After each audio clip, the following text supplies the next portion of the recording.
Hello, welcome back. This is Kench1913, and we are Let's Playing Dragon Quest IV for the Android and iOS. In the last episode, we made it, we checked out Azimuth, we got the Baron's Horn, and now we're gonna head up the Tower of Zenithia and make sure that you have all the Zenithian equipment. Otherwise, there's no point in coming here. Well, I mean, I guess you could. But anyways, I'm taking Maya because I want to do stuff a little different than Vet did. A magic user, and I'll show you how useful the magic is. Anyways, we got a hot dog, hot diggity dog. So let's take it out. Shouldn't be too hard. Elena and Kirill really whip it into shape. So let's go up the Zenithian Tower. This place will be familiar if you continue to play the Dragon Quest series. And yeah, I am gonna take my ass time. Sweet ass. Should have probably said sweet A. Because I'm gonna explore most of the spot. We got a dragon shield, which could have been useful a while ago.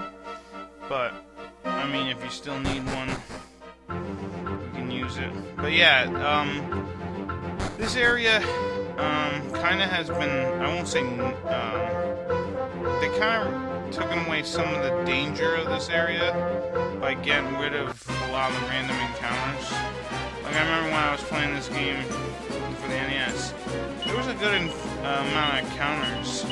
Anyways, let's try to get rid of the, let's see if let's try to get rid of some of these metal slimes. As you can see, Elena is quick enough. Ooh, maybe he's gonna stick around. What the hell? How does he get 2 turns? He just used a spell and run away. What a puss. And now I can't even turn back the hands of time here, because this guy's dead. Oh well. Sometimes you gotta, with these battles with the Metal King slimes, you really gotta, you really gotta hone your strategy. Because if you don't do it correctly, you can screw yourself over and not get any experience, just like what happened there. But yeah, it is pretty nice, the breeze. Wait till we get higher, it should be crazier. And yeah, poor Kirill, he's not a huge fan of these high spots. But yeah, the Zenithian Tower is a terrific, iconic area, because we'll be coming here many times throughout the next Dragon Quest series. And yeah, I remember it being big towers, lots of pillars everywhere. It's really, really cool. Anyways, did I already come up here? Yes, I did. Alright.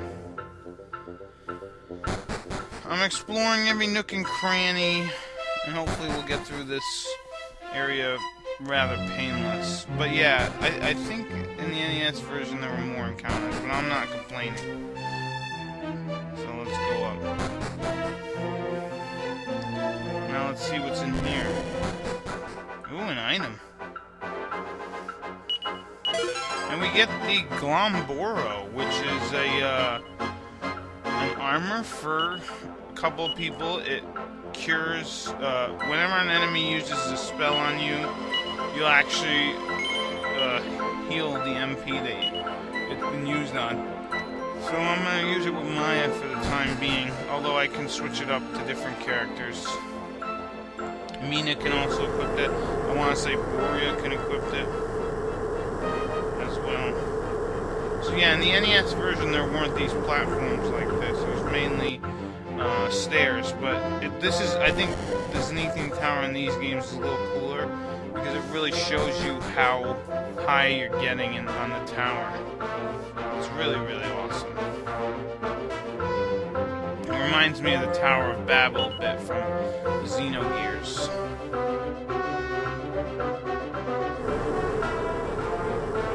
Xenogears. Yeah, you're just going higher and higher, and I'm sure Kirill is not enjoying this at all. He's probably got his eyes closed, and he's probably, please just guide me where I have to go. I'm so afraid. Yeah, I would be too, especially when you get higher and higher. Like, I've been on top of the Empire State Building one time, and you know, you think to yourself, oh, it's not that dangerous over here, but actually it can be very dangerous, even though they have like these huge fences and stuff. It can be pretty dangerous in the essence that it's very, very breezy. Super breezy, in fact. Anyways, let's come up these stairs. And yeah, any tall building like that, obviously, is you get higher altitude, it gets colder, it gets windier, and all that stuff. So yeah, we just get some Yggdrasil dew. Once again, Omni heal the whole party. It's pretty nice. Anyways, I'm just making sure there's none over there. Now we gotta teleport over here or go up the stairs. I mean the ladder. Actually, let's go down this teleport. This is actually gonna bring us down. This is a sort of a shortcut.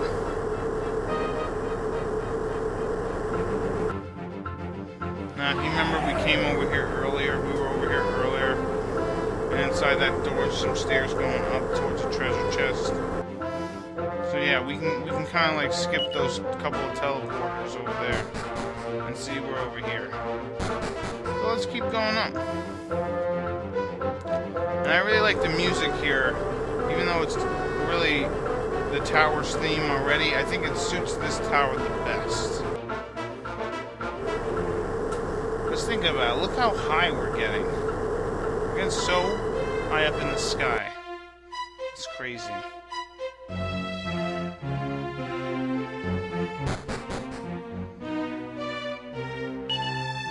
The wind is causing the whole tower to sway. Yeah, I think they built this tower pretty good if it's nothing's happening at the top.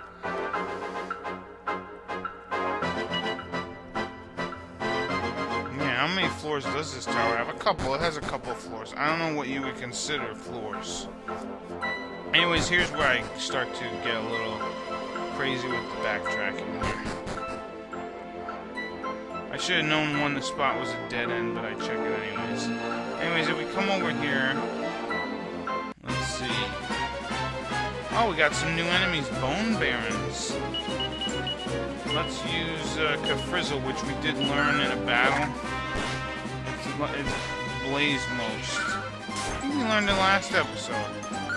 It's really, really good. Does a like 150 or so damage to an enemy. It's pretty good.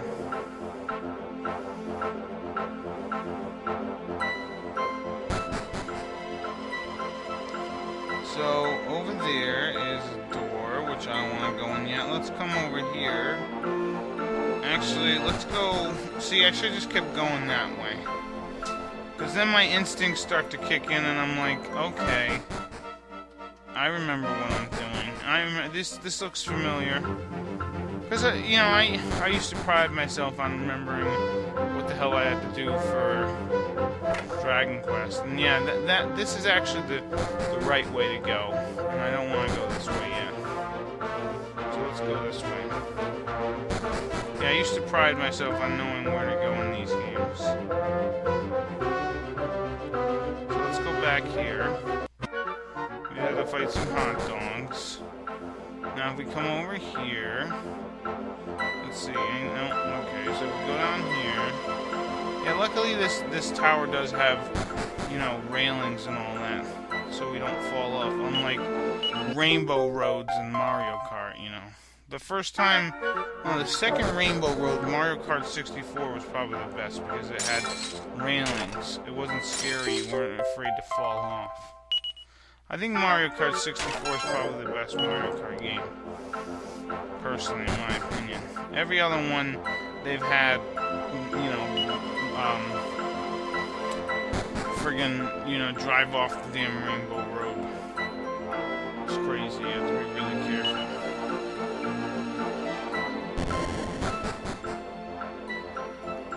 Anyways, that one I am going to come back to, but I just want to let you know, if you're playing along with me, it's a dead end, don't even bother. Because I'm going to end up backtracking all the way over there.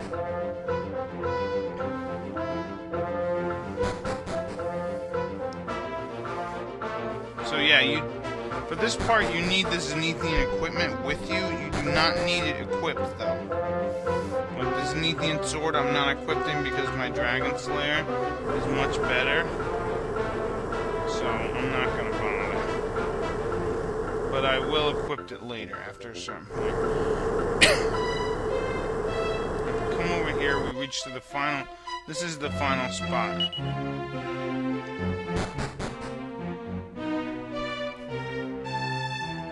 And I'm sure Kyriel, and we get a Kerplunk Bracer, which is shitty. I think what it does is it, I don't know what the hell, I forget what the Kerplunk thing is. Hey, look, we get some Beelzebubs. Let's use Sizzle on these guys.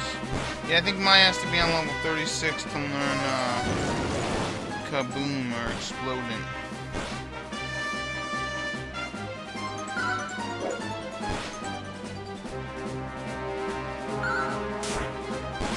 Yeah, I'm glad I brought her. And Elena too, of course. Alright, let's see. No, let's come down here. Up these, see, yeah, so those stairs there are where that other spot is. Hey, look, we got a new enemy, Drooling Ghoul. Now, these guys can actually dodge your attacks, and sometimes they'll split up and turn into other guys. It really sucks.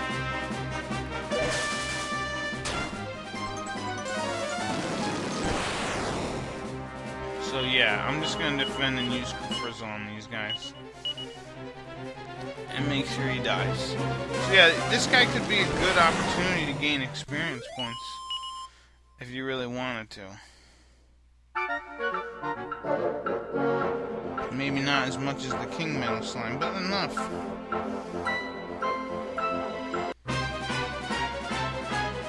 Anyways, look, we got another new enemy, a Boldnon. He's pretty tough.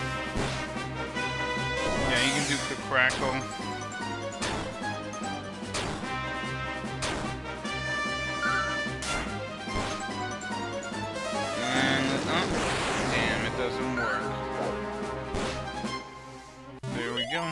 Hey, look, level up.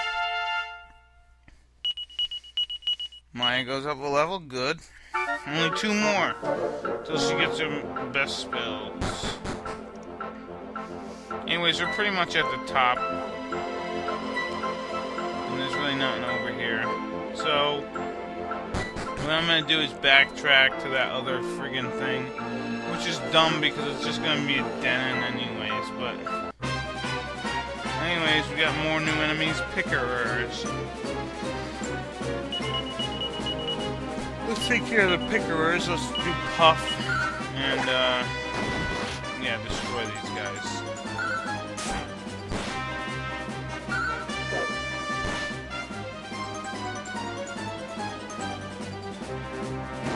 And this is actually pretty good. Although Frizzle's probably better. Or Sizzle or whatever is probably better than this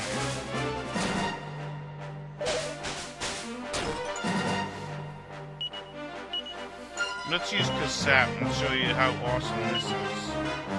Let's have you defend, let's have you do multi-heal. Heal everybody up.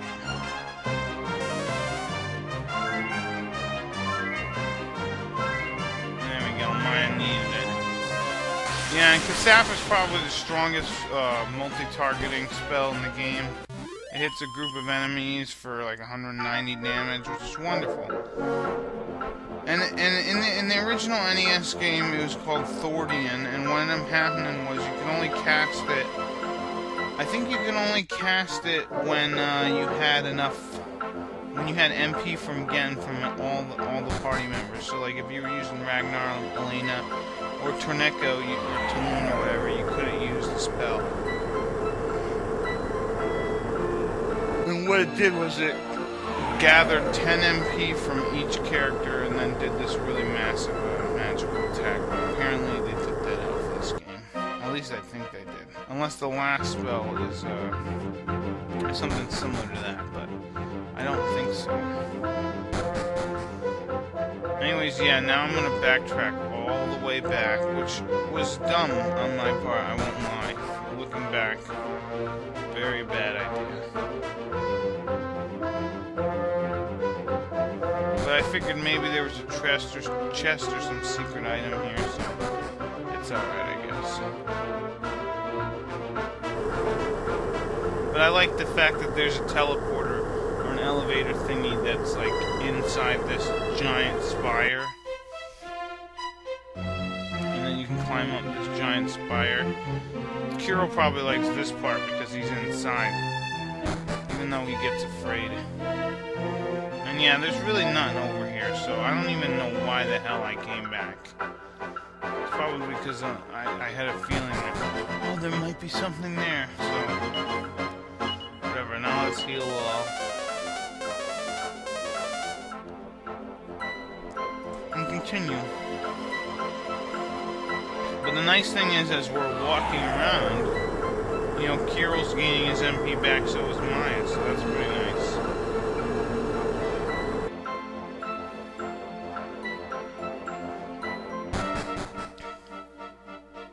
Anyways, let's go down here and go back around now, and finally we can head up, up, up.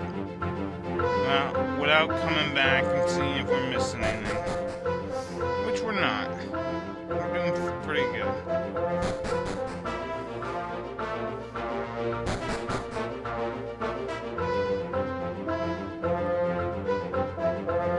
And we go up, up, up.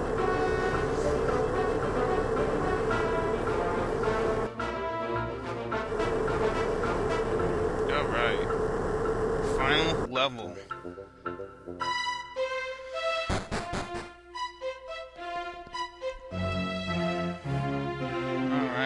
Yeah, I should have known this was I should have known that I was going the right way, because I had all this red carpet stuff. Hell, in the original NES version, like, the whole place is covered with red carpet, which means they must have a good carpet person comes in and does their carpets every once in a while. Anyways, here we are at the tippity top of Zenithian Tower, or the stairs to Zenithia or something. Now you need all the Zenithian equipment, or this magical cloud will not come and pick you up. Now in the NES version, they wanted you to use the Baron's horn here, but they're just gonna give us the whole party. And this is one of my favorite tracks of the entire game right here, the Zenithian Castle theme. And Kiro's afraid that he's gonna sink through the clouds, so he doesn't want to move. And yeah, I can't believe we're walking on a cloud either. Hell, I can't believe there's a castle on the cloud. It's like that Studio Ghibli movie. Anyways, I'm gonna change up my party a little bit, put Maya and Boria in, just to see what they say. And look, we got Orphelia back.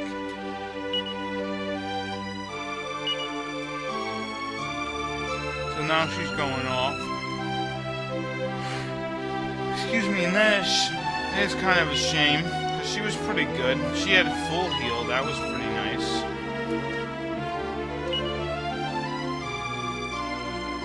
Yeah, she was a little different, but she was pretty nice.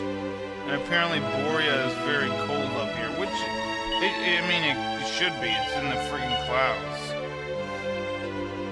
If you've ever taken a plane, you know when the plane goes over a certain altitude, it starts to freeze up or get cold and shit. You know, they gotta actually be aware of that kind of stuff. Anyways, let's explore the castle a bit. And look, they have a little demon here who's growing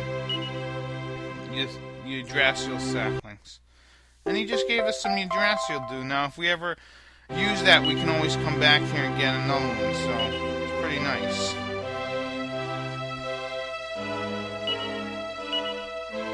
A wicked cloud doth spread. Anyways, let's check this stuff over here. And we get ourselves a mini medal. Now this woman is important here. In fell in love with a woodcutter, but divine law said that they can't be together. The woodcutter was struck down by a bolt of lightning, and grief-stricken angel was returned to Zenithia. She could not put her mind from the memory. She was forced to leave the child behind. And she saw her Solo once again. You know, so I think that this woman, yeah. Solo's father is dead, sadly. He was the woodcutter's son. And apparently this must be Solo's mother right here. That's what I'm assuming. That woman there is Solo's mother. Or the hero's mother. That's what I think. Now the interesting thing about that is, why did they have to kill his father? Well, we'll learn a little bit more about that in a few minutes. We'll continue to explore. But yeah, there's a theory that I'm going to talk about probably in the next episode, because I don't think I'm going to get through all the information that I want to get through. But remember that someone from Zenithia sent down a bolt of lightning to destroy Solo's father. And yeah, we did find the Baron's horn or bugle or whatever. Anyways, I don't want to talk to that Zenithian lady yet.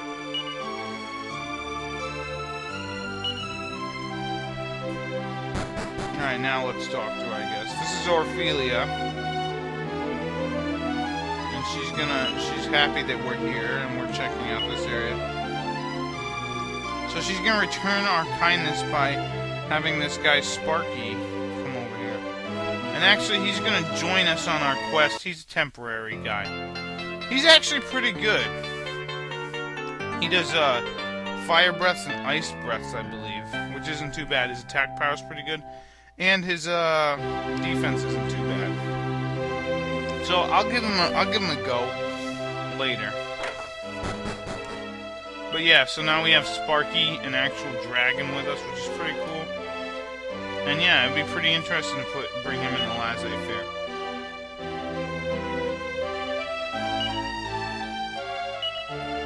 So anyways, I'm